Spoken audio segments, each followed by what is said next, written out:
बंदर और लकड़ी का खूंटा। एक समय शहर से कुछ ही दूरी पर एक मंदिर का निर्माण किया जा रहा था। मंदिर में लकड़ी का काम बहुत था, इसलिए लकड़ी चीरने वाले बहुत से मजदूर काम पर लगे हुए थे।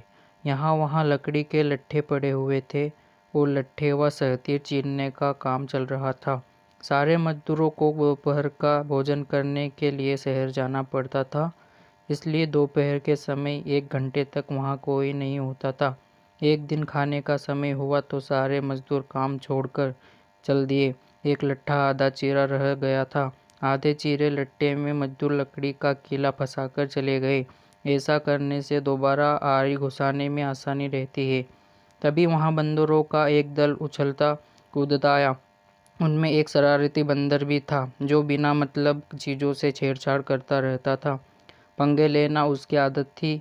बंदरों के सरदार ने सबको वहाँ पड़ी चीज़ों से छेड़छाड़ न करने का आदेश दिया।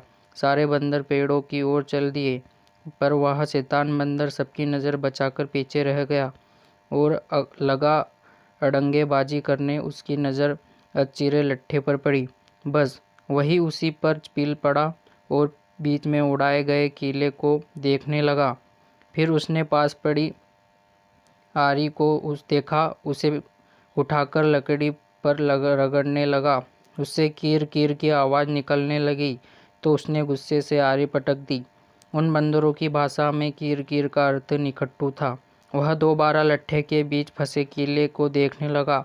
उसके दिमाग में कौतूहल होने लगा कि इस कीले को लट्ठे के बीच में से निकाल दिया जाए तो क्या होगा। अब वह कीले को पकड़कर उसे बाहर निकालने के लिए जोर आजमाइश करने लगा।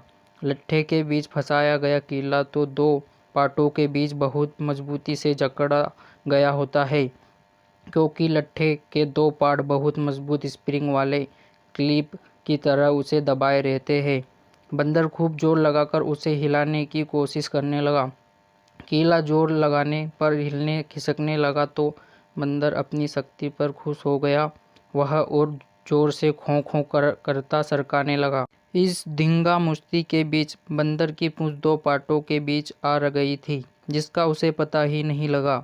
उसने उत्साहित होकर एक जोरदार झटका मारा और जैसे ही कीला बाहर खींचा, लट्ठे के दो चीरे भाग फटाक से क्लिप की तरह जुड़ गए और बीच में फंस गई बंदर की पूंछ।